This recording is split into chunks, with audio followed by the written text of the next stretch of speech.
Padel is one of the fastest growing sports in the world. It's incredibly trendy and places are popping up everywhere. But why is this?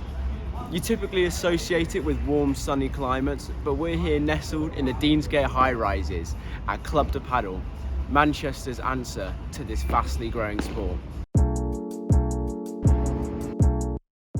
You could easily dismiss it as just another trend, but there's more than meets the eye when it comes to padel.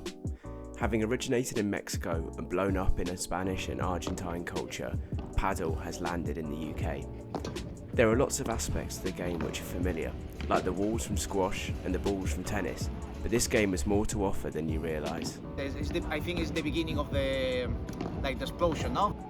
Because we have here in this country a really good racket sport culture.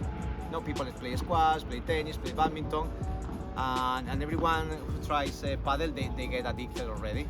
I mean, I think padel gets into the people more than squash and tennis because it's super social. So it's easier to start, so everyone can start.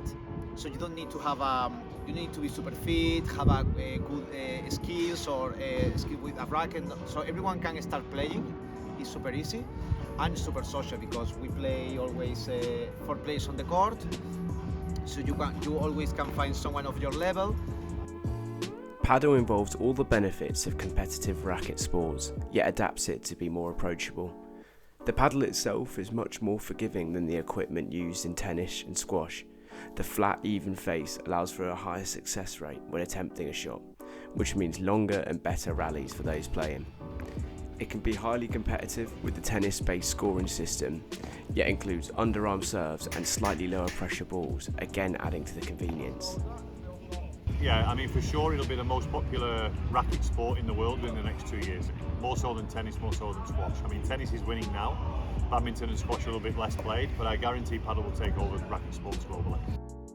I think when you play padel for the first time, it's okay, you can have a game. When you play tennis for the first time, it's sometimes impossible for beginners to play. It's such a hard sport.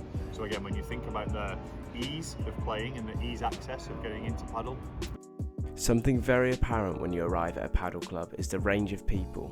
Because of how versatile the sport is, you really do find people of all demographics trying their hand at the game. You'd struggle to find a more inclusive sport that is also this enjoyable, and that allows it to thrive and grow. Yeah, we move around the court. The court's not a big court, so we can move around, support each other. Great game for the senior citizens. It's clear to anyone involved in this sport just how far they think it can go, so let's see what happens.